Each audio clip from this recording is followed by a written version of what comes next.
सचिन पायलट जो समर्थक हैं उनसे हम बात करते हैं। यहाँ पे आप लोग यहाँ पे आज आए हैं सचिन पायलट को सपोर्ट करने के लिए। क्या आपकी बेसिक मांग है उसमें और क्या एक बड़ा मुद्दा है जिसके चलते आप यहाँ पे आज अनशन में उनको सपोर्ट दे रहे हैं? पायलट साहब की मांग है भाजपा सरकार के कार्यकाल 2013 से 18 तक जो सरकार का कार्यकाल रहा है वसुंधरा राजे का, उसके अंदर जो भ्रष्टाचार के जो मामले हुए हैं उनके खिलाफ पायलट साहब ने प्रदेश अध्यक्ष रहते हुए भी आवाज उठाई थी और आज भी वही मांग पायलट साहब लंबे समय से जो उठा रहे हैं उसी के लिए पायलट साहब अनशन कर रहे हैं। पायलट साहब ने एक दिन का अनशन शुरू किया, लेकिन अगर पायलट साहब 365 दिन का भी अनशन करते हैं तो हम पायलट साहब के साथ हैं। हम भी उनके साथ अनशन पर बैठने के लिए तैयार हैं।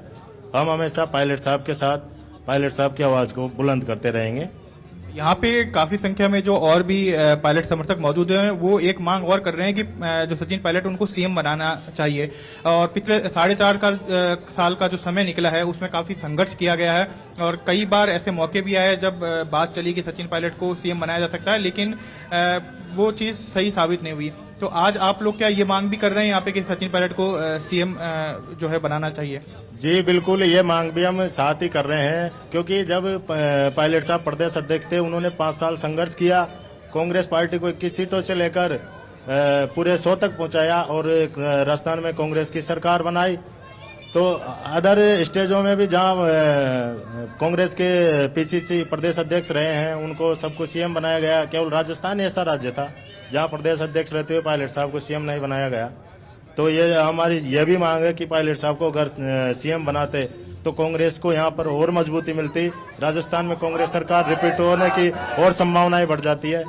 तो हम ये दावे के साथ कह सकते हैं कि अगर पायलट साहब को सीएम बनाया जाता है तो कांग्रेस पुनः राजस्थान में सरकार बनाएंगे और अब की बार अगर पायलट साहब सीएम बनते हैं तो 150 प्लस सीटें राजस्थान में आ सकती है। 36 बिरादरी के लोग पायलट साहब के साथ है।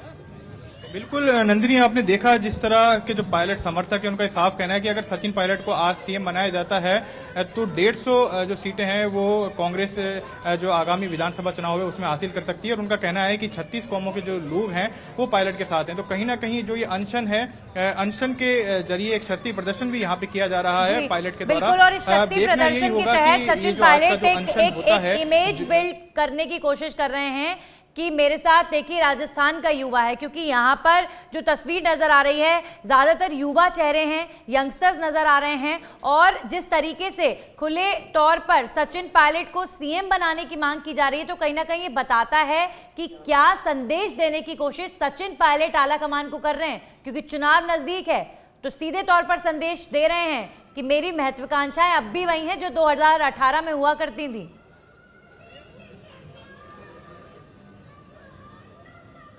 जी वाकई नंदिनी, जिस तरह से आप यहाँ पे देख सकते हैं जो पायलट समर्थक हैं वो बड़ी संख्या में मौजूद हैं। महिलाएं भी उनमें शामिल हैं, युवा भी उनमें शामिल हैं और दूसरे स्टेट से भी लोग जो हैं उनको समर्थन देने आ रहे हैं। और सब लोगों का यही कहना है कि सचिन पायलट को यहाँ पे सीएम बनाना चाहिए। उसका फायदा जो है वो कांग्रेस को होगा।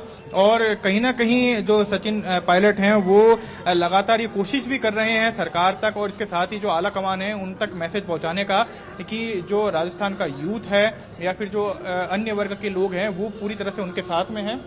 और कहीं ना कहीं ये कहा जा सकता है कि जो आज का ये अनशन है उसके बाद कई और चीजें हमको देखने को मिलेगी। हो सकता है, बताया जा रहा है कि जो ये एक दिन का अनशन है उसके बाद में आगे की रणनीति भी तैयार की जाए और आगे भी सरकार को घेरने के लिए और अपना जो मैसेज है उसको सर्कुलेट करने के लिए, आला कमान तक पहुंचाने के लिए इस तरह का कोई और स्टेप भी सचिन पायलट और जो उनके समर्थक हैं वो उठा सकते हैं।